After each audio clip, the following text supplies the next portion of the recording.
ಎಂಥ ಸಮಾಜದಲ್ಲಿ ನಾವು ಬದುಕ್ತಾ ಇದ್ದೀವಿ, ಎಂಥ ಪ್ರಪಂಚದಲ್ಲಿ ನಾವು ಬದುಕ್ತಾ ಇದ್ದೀವಿ. ಏನು ತಿಂದರೂ ಕೂಡ ಅದರಲ್ಲಿ ವಿಷ ಇದೆ, ಏನು ಕುಡಿದ್ರೂ ಕೂಡ ಅದರಲ್ಲಿ ವಿಷ ಇದೆ. ಈಗ ನೀರೂ ಕೂಡ ವಿಷ.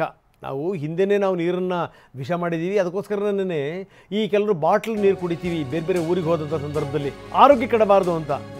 ನೀವು ಈ ಬಾಟ್ಲ್ ನೀರು ಕುಡಿತೀರಲ್ಲ, ಅದೂ ಕೂಡ ಡೇಂಜರ್. 95 ಕಂಪನಿಗಳ ನೀರು ಸುರಕ್ಷಿತ ಅಲ್ಲ.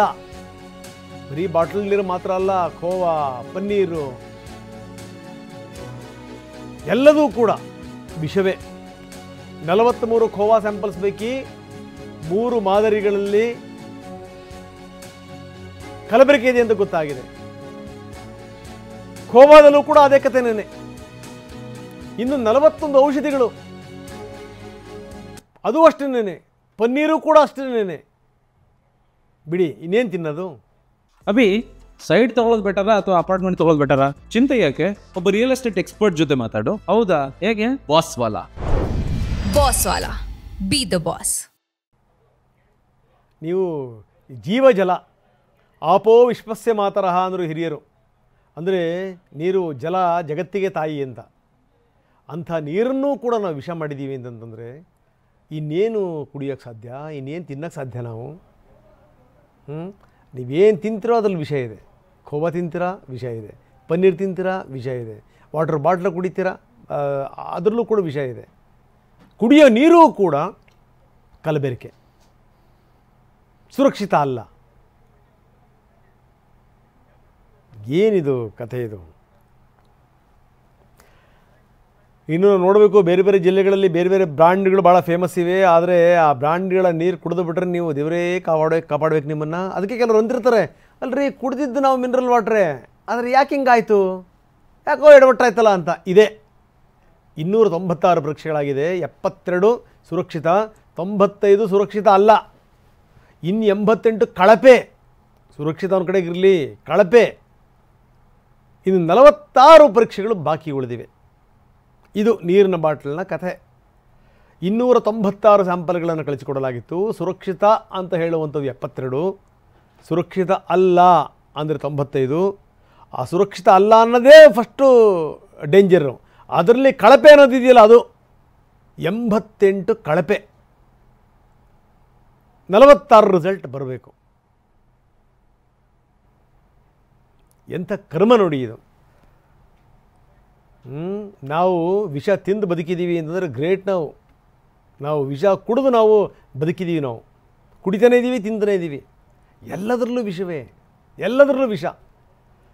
ನೋಡಿ, ಕಳಪೆ ನೀರಿನ ಬಾಟ್ಲ್ಗಳು, ಜಿಲ್ಲೆ, ಬ್ರ್ಯಾಂಡ್ ಮತ್ತು ಅದರ ಫಲಿತಾಂಶವನ್ನು ತೋರಿಸ್ತಾ ಇದ್ದೀವಿ. ತುಮಕೂರು ಮಾತಾ ಸಿಗ್ನೇಚರ್ ಅಸುರಕ್ಷಿತ. ಸುರಭಿ ಡ್ಯೂ ತುಮಕೂರ್ದಿದ್ದೆಲ್ಲದೂ ಕೂಡ ಸಿಗ್ನೇಚರ್. ಈ 3 ಕೂಡ ಅಸುರಕ್ಷಿತ. ಮಾತಾ ಸಿಗ್ನೇಚರ್, ಸುರಭಿ ಡ್ಯೂ, ಸಿಗ್ನೇಚರ್. ಮಂಡ್ಯದಲ್ಲಿ ಅಪೋಲೋ ಆಕ್ವಾ ಕುಡಿಯೋಕ್ಕೆ ಹೋಗಬೇಡಿ. ಅದೇನೋ ಬೆಂಗಳೂರು ಗ್ರಾಮಾಂತರ ಮಾಯಿ ಅಂತೆ, ಗೊತ್ತಿಲ್ಲ. ಆ ನೀರು ಕೂಡ ಡೇಂಜರ್, ಅಸುರಕ್ಷಿತ, ಸುರಕ್ಷಿತ ಅಲ್ಲ. ಇನ್ನು ಹಾವೇರಿದು ಐಸ್ ಬ್ಲೂ ಕುಡಿಯೋಕ್ಕೆ ಹೋಗಬೇಡಿ ಯಾವುದೇ ಕಾರಣಕ್ಕೂ. ಹಾವೇರಿಲಿ ಸ್ವಾಸ್ಥ್ಯ ಹೆಸರಲ್ಲಿ ಮಾತ್ರ ಸ್ವಾಸ್ಥ್ಯ ಇದೆ, ಆದರೆ ಕುಡಿದ್ರೆ ನಿಮ್ಮ ಸ್ವಾಸ್ಥ್ಯ ಕೆಟ್ಟೋಗುತ್ತೆ. ಜೆನ್ಯೂನ್ ಅಕ್ವಾ ಖಂಡಿತವಾಗಲೂ ಇದು ಜೆನ್ಯೂನ್ ಅಲ್ಲ. ಇದು ಮೈಸೂರು ನಗರದ್ದು. ವಿಜಯಪುರದ್ದು ಲೋಹಿಶಾ ಕುಡಿಯೋಕ್ಕೆ ಹೋಗಬೇಡಿ. ರಾಯಲ್ 9 ಇದು ರಾಯಚೂರದು. ಅಪ್ಪಿ ತಪ್ಪಿ ಅದನ್ನು ಮುಟ್ಟಕ್ಕೆ ಹೋಗಬೇಡಿ. ಇದೇನಿದು ಬೇರೆ ಬೇರೆ ಸಂಸ್ಥೆಗಳು ಮಾಡಿರೋದಲ್ಲ, ಇದು ಸರ್ಕಾರಿ ಸಂಸ್ಥೆಗಳೇ ಮಾಡಿರುವಂಥ ಪರೀಕ್ಷೆ. ಚಿತ್ರದುರ್ಗದಲ್ಲಿ ಯಾವುದೋ ಎಸ್ ಅಂತೆ, ಕುಡಿಬೇಡಿ ಅದನ್ನು. ಶಿವಮೊಗ್ಗದಲ್ಲಿ ಡಿಯೋ ಡ್ರಾಪ್ಸ್, ಅದನ್ನೇನಾದರೂ ನೀವು ಡಿಯೋ ಡ್ರಾಪ್ಸ್ ಕುಡಿದ್ರೆ ಡ್ರಿಪ್ಸ್ ಹಾಕೋಬೇಕು ಅಂತ ಸ್ಥಿತಿ ಬರ್ಬೋದು. ಕೊಡಗು ಅಕ್ವಾ ಕುಡಿಬೇಡಿ. ಇನ್ನೊಂದು ಬಾಗಲಕೋಟೆಯಲ್ಲಿ ಅಕ್ವಾ ಸಾಗರ್. ಬೆಳಗಾವಿದು ಸ್ಪೈರಲ್ ಅಕ್ವಾ, ಇದೂ ಕೂಡ ಅಸುರಕ್ಷಿತ. ಅದರ ವಿವರಗಳನ್ನು ನಾವು ನಿಮಗೆ ತೋರಿಸ್ತಾ ಇದ್ದೀವಿ. ಏನು ದರಿದ್ರ, ಏನು ತಿಂದರೂ ಅದನ್ನೇ. ನೀವು ಬಟಾಣಿಗಳಿಗೂ ಕೂಡ ಬಣ್ಣ ಹಾಕ್ತಾರೆ. ನಮ್ಮಲ್ಲಿ ಏನು ಅಂದರೆ ನಮ್ಮ ಬಣ್ಣದ ಪ್ರಪಂಚ. ಈ ಕಲರ್ ಕಾಣಬೇಕು. ಕೆಲವು ಸಂದರ್ಭಗಳಲ್ಲಿ ನೋಡ್ತೀವಿ ನಾವು ತಿಂತೀವೋ ಬಿಡ್ತೀವೋ ಪ್ರಶ್ನೆ ಬೇರೆ ವಿಚಾರ ಅದು. ಆದರೆ ಈ ನಾನ್ ವೆಜ್ ಹೋಟೆಲ್ಗಳ ಮುಂದೆ ಗ್ಲಾಸ್ಗಳಲ್ಲಿ ಕೆಂಪದ ಮಾಂಸಗಳನ್ನು ಇಟ್ಟಿರ್ತಾರೆ. ಅದು ವಿಪರೀತ ಬಣ್ಣ ಹಾಕ್ತಿರೋ ಸೋರ್ತಾ ಇರುತ್ತೆ ನೋಡಿ, ಅದು ಆ ರೀತಿ ಇರುತ್ತೆ. ದೇವರೇ ಕಾಪಾಡಬೇಕು ತಿಂದರೆ. ಕ್ಯಾನ್ಸರ್ ಬರ್ದಂಗಿರುತ್ತೆ ತಿಂದರೆ, ತಿಂತಾರೆ.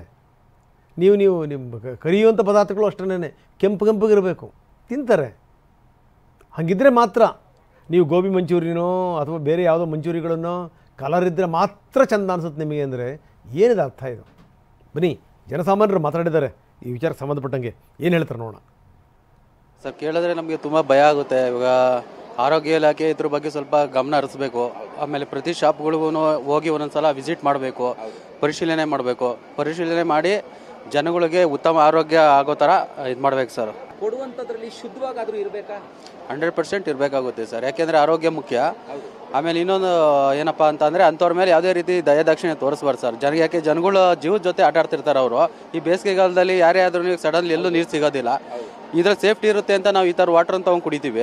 ಈಗ ಅದರೊಳಗೆ ಈ ಥರ ಬ್ಯಾಕ್ಟೀರಿಯಾಗಳು ಬಂದಿದೆ, ಆರೋಗ್ಯ ಕೆಡುತ್ತೆ ಅಂದರೆ ಅದು ಸ್ವಲ್ಪ ಇದು ಸರ್.